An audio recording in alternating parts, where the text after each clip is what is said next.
नमस्कार दोस्तों, ocean network में आपका स्वागत है। मैं हूं ओमकार चौधरी।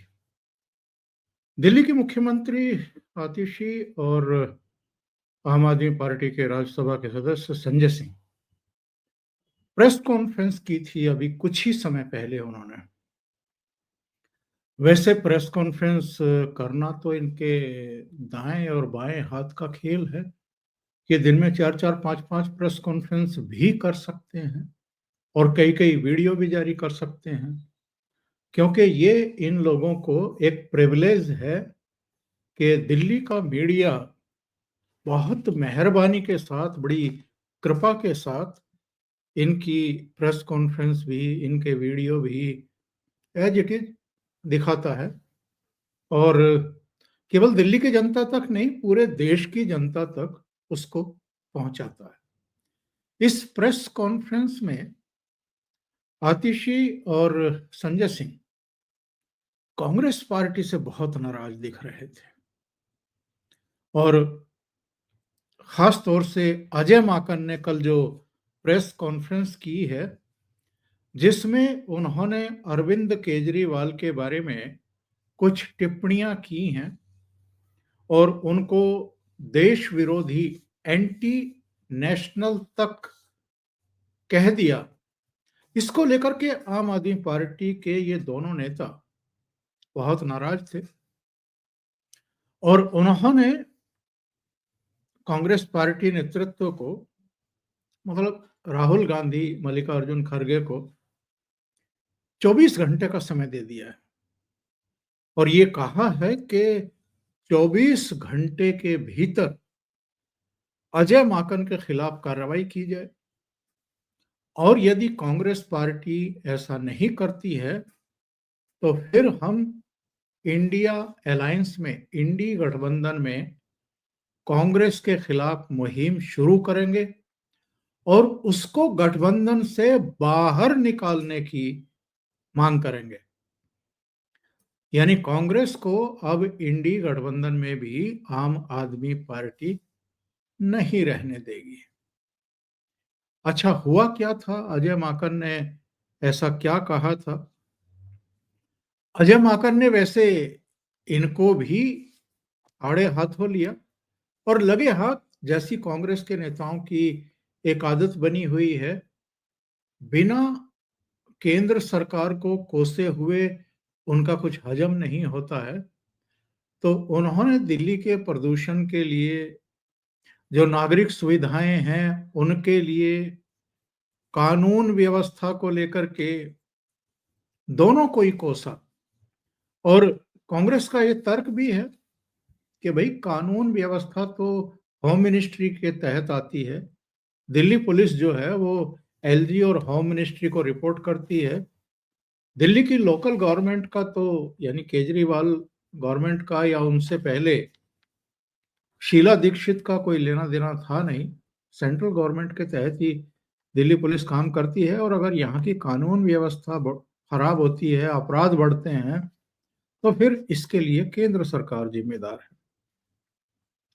तो केंद्र सरकार की तरफ से तो, भारतीय जनता पार्टी की तरफ से तो कोई रिएक्शन एज सच आया नहीं उस तरीके से कि ये कहा गया हो कि अजय माकन जो है उसको आप पार्टी से निकालो, उसने हमें क्रिटिसाइज किया है।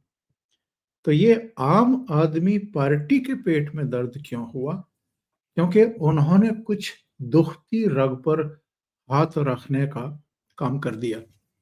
उन्होंने कहा कि साहब, ये अरविंद केजरीवाल झूठ बोलने की, प्रोपेगेंडा फैलाने की राजनीति करते हैं। ये देश के फ्रॉड किंग हैं, सबसे बड़े धोखेबाज हैं। इनको अगर फर्जीवाल कहें तो कोई इसमें अतिशयोक्ति नहीं है। और हमने 2013 में इनको समर्थन देकर के इनकी सरकार बनवाने की बड़ी गलती की थी और 2024 में भी लोकसभा चुनाव में दिल्ली में भी, हरियाणा में भी, गुजरात में भी इनके साथ गठबंधन करके सीटों का समझौता करके बहुत बड़ी गलती की है। जो गलती हमने 2013 में की थी इनकी सरकार बनवा करके, जब इनके 28 एमएलए आए थे, और जो गलती हमने लोकसभा चुनाव में की 2024 में, अब इस गलती को सुधारने का समय आ गया है। एक तरीके से उन्होंने अरविंद केजरीवाल के खिलाफ मोर्चा खोला, लेकिन यहां दो तीन चीजें हैं साहब। अरविंद केजरीवाल ने ही आतिशी मारलेना को कहा होगा मुख्यमंत्री को कि आप प्रेस कॉन्फ्रेंस करो इनके खिलाफ, और संजय सिंह को भेजा होगा। दोनों ने कहा कि ये कांग्रेस पार्टी भारतीय जनता पार्टी की बी टीम है और ये भारतीय जनता पार्टी को फायदा पहुंचाने की कोशिश कर रहे हैं इस विधानसभा चुनाव में। और जब ये इस तरह की बातें करने लगते हैं तो आप समझ लो कि ये इनकी दुखती रग है। यानी कांग्रेस पार्टी अगर पूरी शक्ति के साथ, जैसे अन्य राज्यों में वो जैसी भी है उनकी बची खुची ताकत, उस तरीके की ताकत लगा देती है दिल्ली में, इसके नेता भी प्रचार करते हैं और रणनीतिक तौर पर जहां जहां इनको लगता है कि वहां ये मजबूती से चुनाव लड़ सकते हैं, अगर ठीक ठाक कैंडिडेट इन्होंने उतार दिए तो कांग्रेस पार्टी अगर कहीं ठीक से लड़ने की स्थिति में है और कहीं अगर उसकी जीत की संभावना बनती है, तो एक मतदाता वर्ग अभी भी ऐसा है जो क्षेत्रीय दलों के मुकाबले कांग्रेस को वोट देना पसंद करेगा। हालांकि आजकल का मतदाता इतना तो समझदार हो गया है कि सरकार बनाने की स्थिति में कौन है और सरकार बनाने की स्थिति में कौन नहीं है। जब से शीला दीक्षित सरकार गई है, तब से कांग्रेस पूरे मन से दिल्ली में चुनाव लड़ी ही नहीं है। 2020 का भी इलेक्शन जरा याद करिए। सारे कैंडिडेट इन्होंने खड़े किए थे, टिकट बांटे थे, सीईसी की मीटिंगें हुई थी, लंबी चौड़ी कवायद हुई थी। इसके बाद भाई बहन ने एक रोड शो भी किया था, लेकिन उस एक रोड शो के बाद ये दोनों अपने प्रत्याशियों का चुनाव प्रचार करते हुए पूरी दिल्ली में कहीं दिखाई तक नहीं दिए थे। जो भी खड़े थे टिकट लेकर के पंजे पर खड़े हुए थे, उनको रहमो करम पर छोड़ दिया कि अब ऊपर वाला ही तुम्हारी रक्षा करे। और उसके बाद जिस तरीके से एक बार पश्चिम बंगाल में नक्सलबाड़ी इलाके में राहुल गांधी ने बस एक सभा की और उसके बाद वो पश्चिम बंगाल गए ही नहीं, उसी तरीके से दिल्ली में भी इन्होंने ये काम किया था। अरविंद केजरीवाल के लिए इन्होंने खुला मैदान छोड़ दिया और पूरे देश में और पूरी दुनिया में भी ये जो घर फूंक तमाशा देखने वाली नीति और रणनीति है, ये कांग्रेस में ही आपको दिखाई देगी। और दिल्ली में अगर कांग्रेस ने अपना कबाड़ा किया है, बेड़ा गर्क किया है, तो केवल इस रणनीति के कारण किया है कि साहब भारतीय जनता पार्टी नहीं जीतनी चाहिए, चाहे हम बर्बाद हो जाए। हमारा कोई झंडा डंडा पोस्टर बैनर उठाने वाला, चिपकाने वाला और घर घर तक जाने वाला बचे ना बचे, हमारे कार्यकर्ता बचे या ना बचे, हमारे टिकट पर किसी की जीतने की संभावना बचे या नहीं बचे, पर भारतीय जनता पार्टी सत्ता में नहीं आनी चाहिए। 2020 में यही मूर्खता कांग्रेस ने की थी। उसको लगा था कि अगर हम भी लड़ लिए ठीक से, तो ऐसे बहुत सारे मतदाता हैं जो विभाजित हो जाएंगे आम आदमी पार्टी और कांग्रेस में, और इसका फायदा भारतीय जनता पार्टी को मिल सकता है और वो दिल्ली में सत्ता में वापसी भी कर सकती है। तो इसलिए इन्होंने ये फैसला किया कि साहब हम चुनाव ढंग से लड़ेंगे ही नहीं। अजय माकन ने क्या कहा था कल, जिसकी वजह से इतने चिढ़ गए अरविंद केजरीवाल के अपने दो दो नेताओं को, दिल्ली के मुख्यमंत्री को भी और संजय सिंह को भी प्रेस कॉन्फ्रेंस के लिए कह दिया। अजय माकन का बयान मैं आपको दिखा देता हूं, उन्होंने क्या कहा है। उन्होंने कहा कि केजरीवाल को अगर एक शब्द में परिभाषित किया जा सकता है तो वो शब्द है फर्जीवाल। इस व्यक्ति की घोषणाएं सिर्फ फर्जीवाड़ा हैं, इसके अलावा और कुछ नहीं है। माकन ने कहा कि केजरीवाल इन कामों को पंजाब में करके दिखाएं, क्योंकि वहां तो कोई उपराज्यपाल भी नहीं है। माकन ने सवाल किया कि केजरीवाल फर्जी वादे करके लोगों को गुमराह क्यों कर रहे हैं। और इन्होंने ये कहा कि आम आदमी पार्टी के साथ लोकसभा चुनाव में दोबारा गठबंधन करके एक भूल की गई, इस भूल को सुधारना जरूरी है। उन्होंने ये भी कहा कि केजरीवाल जैसे व्यक्ति पर भरोसा नहीं किया जा सकता। केजरीवाल की कोई विचारधारा और सोच नहीं है। वो अपनी राजनीतिक महत्वाकांक्षा के लिए किसी भी हद तक जा सकते हैं। केजरीवाल ने समान नागरिक संहिता, अनुच्छेद 370 और संशोधित नागरिकता कानून को लेकर भाजपा के साथ अपनी प्रतिबद्धता दिखाई, उनके साथ खड़े रहे। और उन्होंने ये भी कह दिया कि केजरीवाल एंटी नेशनल हैं, उनकी कोई विचारधारा नहीं सिवाय अपनी महत्वाकांक्षा के। और ये ब्रीफिंग थी आज संजय सिंह की और आतिशी मार्लेना की। संजय सिंह ने कहा कि साहब दिल्ली के अंदर कांग्रेस पार्टी बीजेपी के पक्ष में खड़ी हो गई है। कांग्रेस हर वो काम कर रही है जिससे बीजेपी को चुनाव में फायदा हो।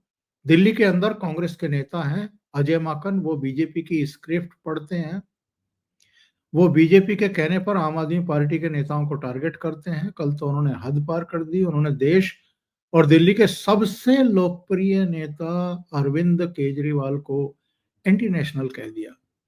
अगर केजरीवाल एंटी नेशनल हैं तो आप मुझे बताइए वो केजरीवाल दिल्ली के लोगों के लिए शिक्षा, स्वास्थ्य, बिजली, पानी, रोजगार का इंतजाम कैसे कर रहे हैं।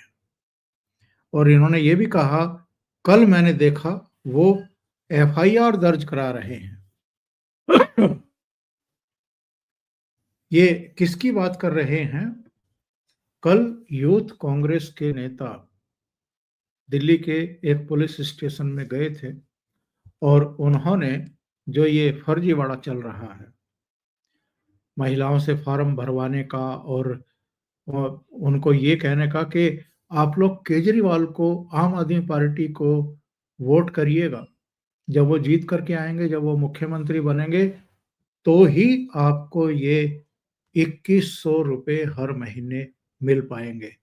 अगर आपने आम आदमी पार्टी को और केजरीवाल को वोट नहीं किया तो ये 2100 रुपया नहीं मिलेंगे।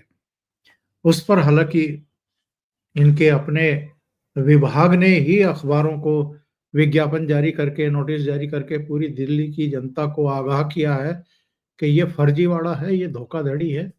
ऐसी कोई योजना ही नहीं है जिसके लिए ये लोग फॉर्म भरवा रहे हैं और आप लोगों की गोपनीय जानकारी कलेक्ट कर रहे हैं, आपके मोबाइल फोन नंबर ले रहे हैं, आपकी वोटर आईडी ले रहे हैं। तो ये एक फर्जीवाड़ा है और पहली बार इन्हीं की सरकार के किसी डिपार्टमेंट ने इन पर फ्रॉड करने का आरोप लगाया है।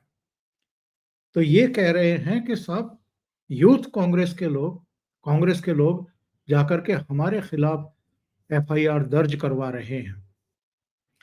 फिर इन्होंने आगे कहा कि अरविंद केजरीवाल तो वो शख्स हैं जिन्होंने दिल्ली में कांग्रेस पार्टी के प्रत्याशियों के लिए प्रचार किया, चंडीगढ़ तक जाकर कांग्रेस पार्टी के लिए प्रचार किया आम आदमी पार्टी लगातार संसद के मुद्दों पर कांग्रेस के साथ खड़ी होती है और कांग्रेस हमारे नेता को एंटी नेशनल कहते हुए एफआईआर दर्ज करवा रही है।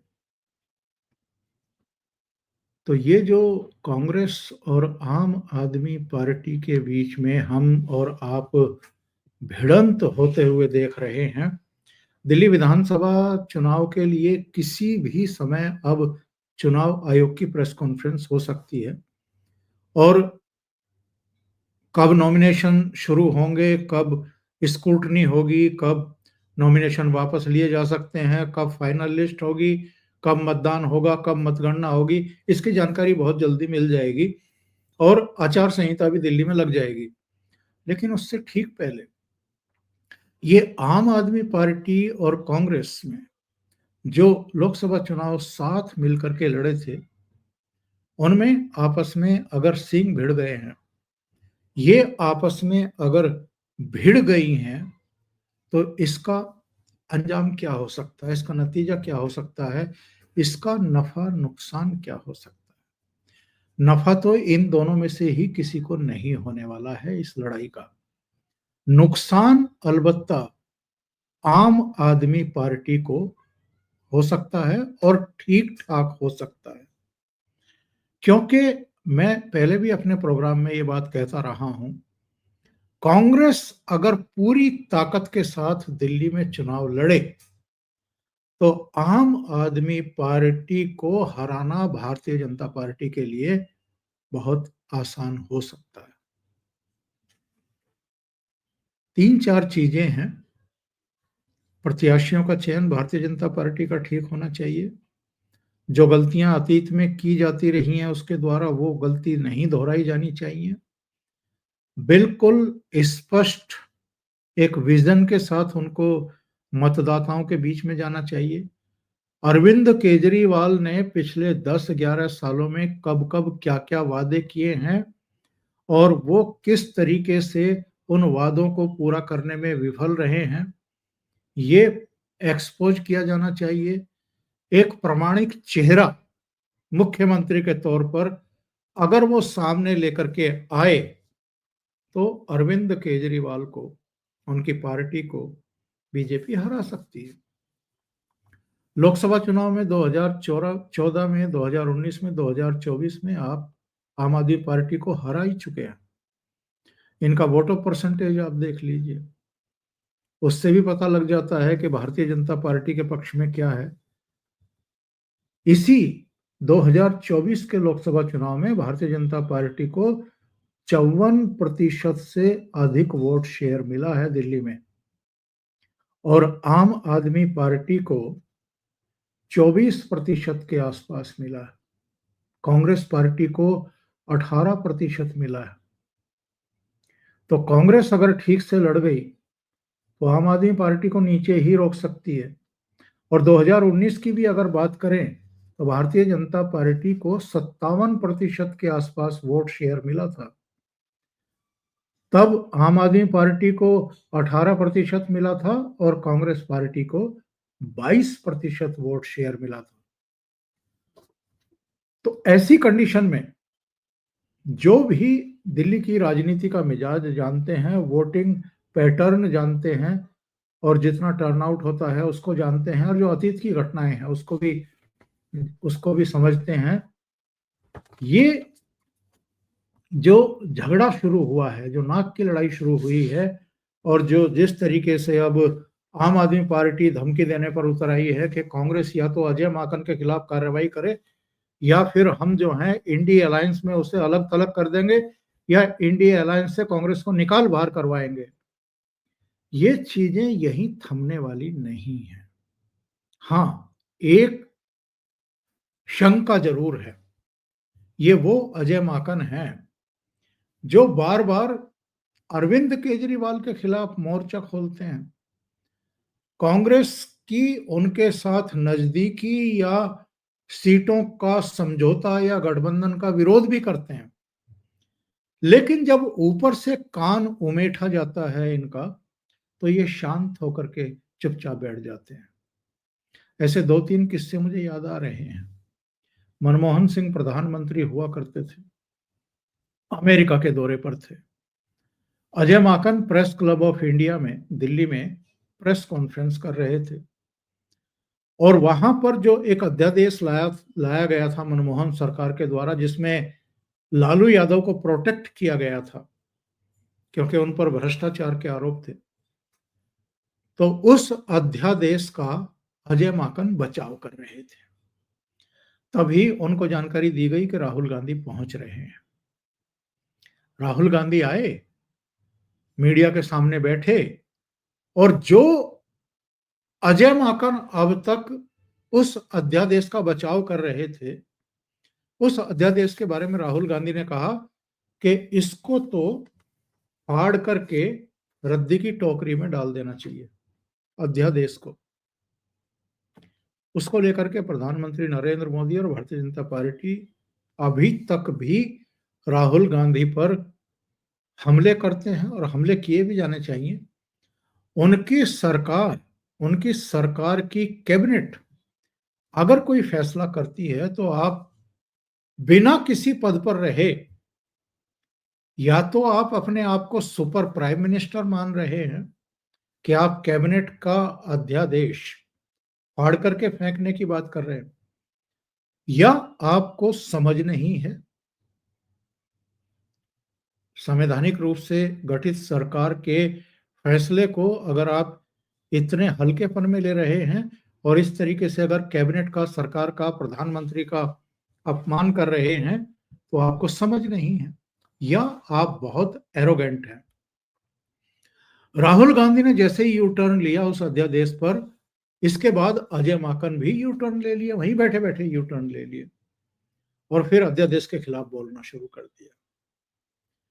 दूसरा, ये पहले भी 2020 में भी आम आदमी पार्टी के खिलाफ इसी तरीके से मोर्चा खोल चुके हैं और उसके बाद जैसे ही भाई बहन ने, कांग्रेस पार्टी नेतृत्व ने यह फैसला किया कि हम अपने को विड्रॉ कर रहे हैं, अघोषित रूप से विड्रॉ किया था इन लोगों ने दिल्ली में, ताकि केजरीवाल जीत जाएं और भारतीय जनता पार्टी ना जीतने पाए और सरकार ना बना पाए, तो उसके बाद अजय माकन और दूसरे कांग्रेस के नेता कान दबा करके चुपचाप बैठ गए थे।